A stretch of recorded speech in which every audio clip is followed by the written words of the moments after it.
뉴욕 증시는 마지막 거래일에 급락했습니다. 중국과 유럽의 경제 지표가 부진하면서 괴롭혔는데요. 뉴욕 3대 지수가 고점 대비 10% 이상 떨어지며 나란히 조정 장세에 진입하게 됐습니다. 이번 주 최대 이벤트는 FOMC입니다. 물론 금리 인상은 기정사실화되어 있지만 파월 의장의 언급과 성명서에 담길 표현이 주목됩니다. 내년 2회 정도로 금리 인상 속도 조절이 나선다면 증시의 진통제가 될 수도 있을 것 같습니다. 1년 전 2,200만 원이 넘던 비트코인이 제대로 몰락했습니다. 각국의 규제 강화, 해킹 사태, 하드포크 등 악재가 연이어 터지면서 360만 원까지 추락했습니다. 갈 곳 잃은 투자자들, 글로벌랩 한번 시청하면서 아이디어를 얻어보면 어떨까요? 국제유가도 크게 미끄러졌습니다. 2.6% 하락했는데요. 중국의 소매 판매, 산업 생산 모두 크게 부진하면서 향후 원유에 대한 수요도 감소할 것이란 전망에 무게가 실렸습니다.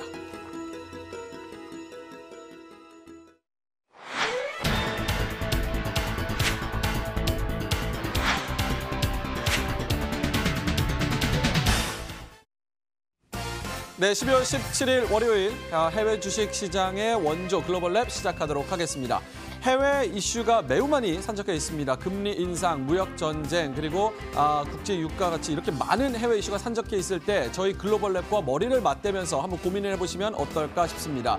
013-3366-8288번으로 문자를 주셔도 되고요. 네이버나 구글에 머니터리 글로벌랩을 치셔서 저희 다양한 컨텐츠를 많이 접하셔도 좋을 것 같습니다. 자, 뉴욕 증시 상황부터 좀 살펴보도록 하겠습니다. 마지막 거래일 또 안 좋았습니다. 2% 넘게 하락하는 모습을 보였는데요. 중국의 산업 생산 그리고 소매 판매 모두 기대치를 밑돌았습니다. 그리고 유로존 쪽에서도 종합 PMI가 4년 내 최저치로 나오면서 증시가 악재로 작용을 했는데요. 무역 분쟁 상황에서 중국 경제에 대한 위험 신호가 커졌다라는 신호로 받아들여지면서 뉴욕 증시가 2%대 급락했습니다. 마지막 거래일 기점으로 3대 지수가 모두 고점 대비 10% 이상 하락하면서 모두 조정 장세에 진입했다는 점, 그리고 개별 종목으로 좀 대응을 해야 된다는 점 좀 참고를 해보셔야겠고요. 일단 다우지수 2% 넘게 하락했고 S&P 500과 나스닥 지수, 특히나 나스닥 지수가 2.2% 넘게 하락하는 모습이었습니다. 자, 그러면 개별 종목으로 어떤 종목이 급등세를 보였는지 살펴보도록 하겠습니다. 자, 뉴욕 증시 특징주입니다. 먼저 첫 번째로는 나스닥에 상장되어 있는 캔서 제네틱스입니다. 이름만 들으셔도 아시겠죠? 캔서, 암 관련한 바이오 업종인데요. 52%가량 급등했습니다. 이외에도 두 번째는 뉴욕 증권거래소에 상장되어 있는 벨몬드가 39%가량 올랐고요. 세 번째 종목도 나스닥에 정식으로 상장되어 있는 종목, 알리코 바이오메디컬, 이렇게 바이오 업종을 선정했습니다. 26%가량 급등하면서 마감하는 모습이었습니다.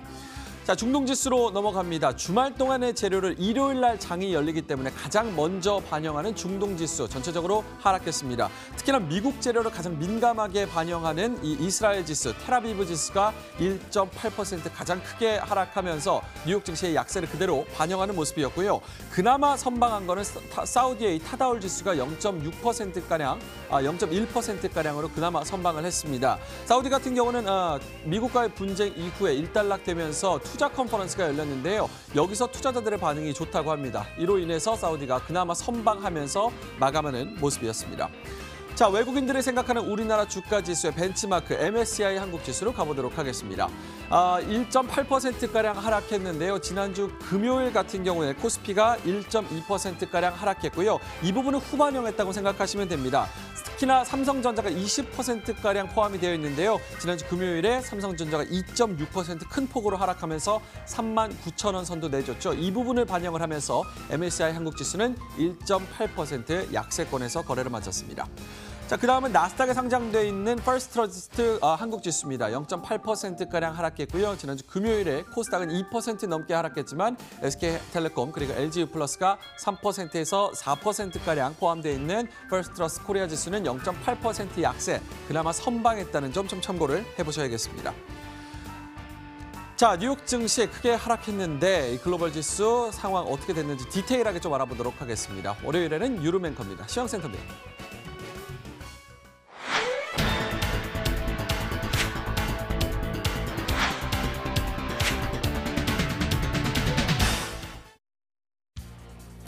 네, 시장은 어디로 가야 하는 걸까요? 시장의 움직임, 금요일장 정말 우울한 하루였습니다. 우리 시장뿐만 아니라 미국과 유럽까지 약세로 마감하면서 글로벌 시장에 대한 우려감이 어느 때보다도 큰 상태입니다. 전반적으로 봤을 때 2019년 경기 침체에 대한 부분 크게 부각이 되면서 다시 한번 약세권에 머무는 움직임 보였습니다. 미국 3대 지수 먼저 확인하도록 하겠습니다. 미국 시장의 움직임 먼저 보시죠. 미국 다우지수가 2%의 약세로 마감했습니다. 24,000선 간신히 지킨 움직임 보여주고 있고요. 나스닥 지수 2.26%, S&P 500 지수 1.9%의 하락세를 기록하고 있습니다. 존슨앤존슨의 악재가 조금 더 크게 부각되면서 다우지수 2%까지 끌어내리는 움직임 보여주면서 전반적으로 뉴욕지수 2주 연속 주간으로 봤을 때도 약세권에서 벗어나지 못하는 흐름을 보여주고 있습니다. 자, 유럽으로 가시죠. 유럽의 움직임 전반적으로 지난주까지 좋지 않은 흐름 보여줬습니다. 유럽 시장 다소 반등하는 움직임을 주간으로 보여줬습니다. 주간으로 소폭의 약세권에서 일단은 좀 회복하는 움직임 보여줬지만 금요일장에서는 그렇지 않습니다. 독일의 움직임 0.54%, 프랑스 0.88%, 영국까지 0.5%의 약세권에서 벗어나지 못하는 흐름을 보였습니다. 아시아 증시 흐름 함께 보시죠. 우리 시장의 움직임 여러분 보셔서 아시겠지만 상당히 좋지 않은 흐름으로 마감이 됐습니다. 1.25% 그나마 낙폭 줄였죠. 2070선에서 내려앉는 모습 보여줬고요. 일본 시장 2% 이상, 그리고 중국은 1.5%, 홍콩 역시도 좋지 않습니다.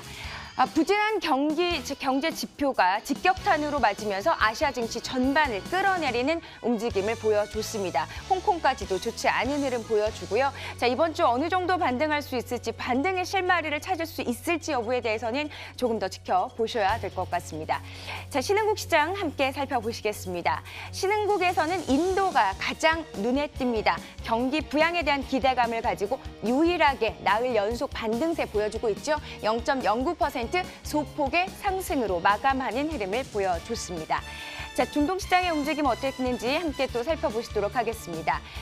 일요일에 시장이 열립니다. 가장 좋은 흐름 보여주고 있는데 중동지수를 통해서 조금 시장의 흐름 오늘 또 가늠해 보겠는데 조금 우울하죠. 일단은 이스라엘이 1.8%, 개별적인 호재가 있는 사우디를 제외하고는 일단은 1%에서 약보합권에 머무는 흐름을 보여주고 있습니다. 자, 환율 움직임 함께 보시겠습니다. 주간으로 봤을 때는 전반적으로 일단은 혼조세를 보였습니다. 하지만 금요일장에서는 강세를 보여주고 있습니다. 달러 인덱스 0.34% 강세로 마감했고요. 원달러 0.66%, 달러엔과 유로달러는 약세권에서 마무리가 됐습니다.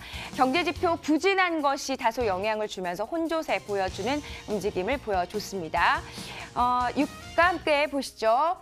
유가 흐름은 일단 경제지표 영향을 받으면서 큰 폭의 하락세가 이어지고 있습니다. 감산 합의 속에서 강세로 전환하나 했는데요. 브렌트유 60달러선 간신히 지키고 있고요. WTI 2.6% 급락세로 마무리하고 있습니다. 금 가격 함께 보시죠. 지난주 좀 시원하게 올라주는 흐름을 보여줬는데요. 일단은 0.5% 하락권에서 마감이 됐습니다. 글로벌 시장의 움직임 좋지 않은 가운데 일단은 좀 혼조세로 금요일장에 상당히 좀 암울한 흐름을 보여주고 있습니다. 어떤 종목들이 또 특징적으로 보였는지 김희욱 소장과 함께 하시죠.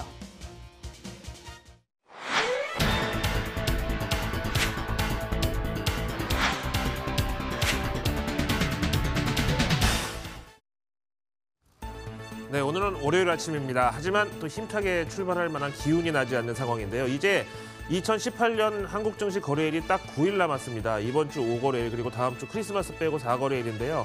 자, 이동안은 어떻게든지 산타랠리의 좀 맛이라도 좀 보고 싶은 상황인데 현지에서 만약에 이런 아이디어를 찾는다면 어떤 것들이 있는지 한번 알아보시죠. 자, 오늘 투자 의견 변경 종목 첫 번째 종목은 코스트코 홀세일입니다. 이거 거의 뭐 한국 기업인 줄 아시는 분들도 많고요. 너무 이 한국에서 인기를 많이 끌어가지고 심지어는 한국 가입자 수가 코스트코 홀세일의 전체 실적하고 연동된다고 하는 얘기가 있을 정도로 그동안 우리도 친숙하게 느꼈던 기업인데 여기에 대한 한국 사람들의 충성도가 굉장히 높죠. 그러다가 심지어는 이 코스트코 양파 거지까지 생산하는 그런 부작용도 생겼는데요. 웰스파고는 코스트코 홀세일에 대해서 그동안에 많이 올랐고 매출 신장도 뛰어났지만 여전히 마켓 플랫폼의 의견을 유지하겠다. 시장 수익률을 상회할 것이다. 이렇게 기대감을 내비쳤고요. 대신에 이번 실적이 안 좋아서 코스트코 홀세일 지난 금요일 날 급락을 했는데요. 이거는 뭐 그야말로 건전한 차익 실현 내지는 피로 회복에 따른 하락세 이렇게 봐도 나쁘지 않다는 거고 앞으로도 매출의 성장세는 조금 둔화될 수 있지만 매출이 계속 증가하는 우상향 트렌드는 쉽게 꺾이지 않을 것이다 이렇게 봤습니다. 국내에는 이제 이마트가 있는데요. 사실 신세계 이마트 다 요즘에 이제 온라인 쪽으로 많이 드라이브를 걸고 있는데 유통업체에 있어서 이제 온라인이랑 그야말로 버릴 수도 없지만 또 이거에 집중하면 우리 체인이 또 그렇게 좋지도 않은 뭐 이제 이런 계륵 같은 존재라고 봐야 되겠죠. 그런 면에서 코스트코 홀세일은 대행 업체만 있을 뿐 온라인에 전혀 공들이지 않는데도 저렇게 수년간 매출 증가의 우상향을 이어왔다는 것은 대단하다고 봐야 되겠죠. 자, 다음 시스코 시스템즈입니다. 화웨이 스캔들로 인해서 같이 주목을 받았었는데요. 지금 시스코 시스템즈의 임원들은 중국에는 웬만하면 출장을 하지 마라. 이런 통보까지 받은 상태라고 합니다.